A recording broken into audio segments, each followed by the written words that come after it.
Well, good morning. Happy Monday to you. A new day, a new sunset that I'm watching over Lake Murray that is absolutely beautiful. Just the colors in the sky that the Lord has created and made. And it is a wonderful day, except for the fact that it is 32 degrees. 32 points. I didn't think we were doing this anymore. I thought we were into fake spring and we were just going to run with it. 32 degrees this morning. So if you're getting up, going to work, stay warm. And if you're in the Northeast this morning and you're dealing with this blizzard, prayers and thoughts with you and your family as we start a brand new week. But yeah, it's beautiful out there, but it is cold. So thank goodness I'm doing a 12 to 3 show now. I can sit here in my blanket, under my blanket. I'm doing the dialysis right now, early in the morning, but I can sit here and watch TV and fix me some breakfast coming up here in a few minutes, some eggs and pancakes, and maybe some bacon if it's still good and hadn't gone bad. But your donut with sprinkles on Monday morning. Couple thoughts. Again, that hockey match, that's going to lead the way today, man. That was just incredible yesterday. So fun to watch. And, whether you're pro country or pro team or pro player or whatever, it was just an incredible exhibit of sport and how sport brings us together. And you saw the reaction yesterday. If you got on Twitter, if you got on Facebook, just everybody kind of pulling for it. Doesn't matter if you know the rules of hockey, if you knew one of the players or didn't know one of the players. It was just an incredible match.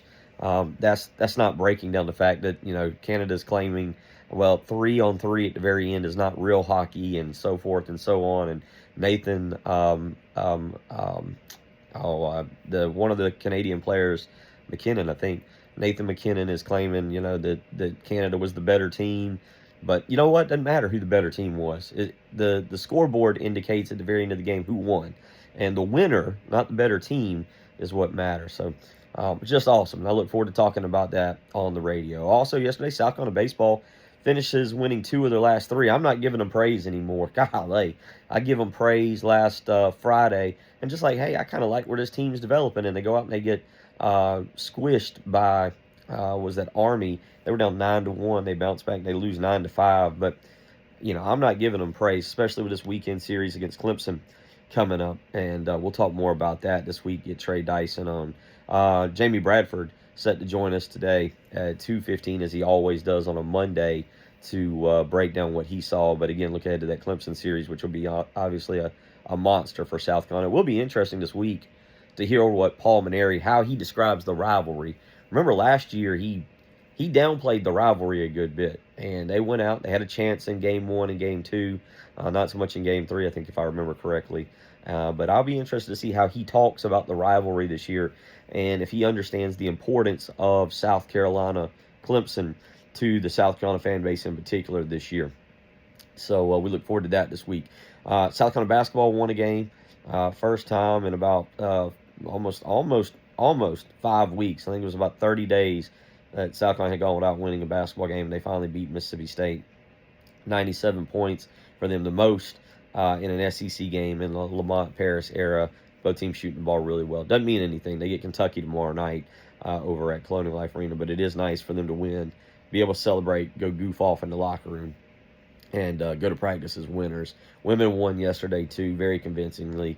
Mississippi, just no match at all. South Carolina blows them out the door. So we got a whole lot to get into today. Again, we'll do that. Also, Tyler Reddick won NASCAR yesterday. Watched that. Jacob Bridgman, don't like to be a Clemson fan, but kudos to Jacob Bridgman for winning the Genesis Invitational. So you got Tyler Reddick winning the Auto Trader 400 in Atlanta, and Jacob Crowder, my good buddy Jacob Crowder. He didn't unfortunately win the Genesis Invitational. That'd be pretty cool if he did, but he didn't.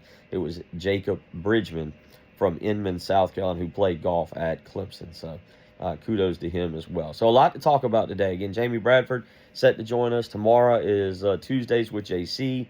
Trey Dyson sets to join us. I got a doctor's appointment on Thursday and Friday.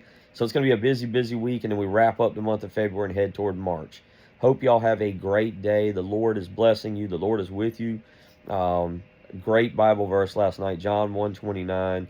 I can't read it, can't remember it necessarily verbatim, but basically when Christ arrived, he was exclaimed as the Lamb, and unfortunately was sacrificed to take care of to satisfy our sins. I'm doing a little bit more reading in that, and with this in Lent season, trying to learn a little more, be a little more worldly. So just know that the Lord is with you, and if you have any questions or concerns, pray to Him, and it might not be answered on your time, but it will be answered eventually on His time.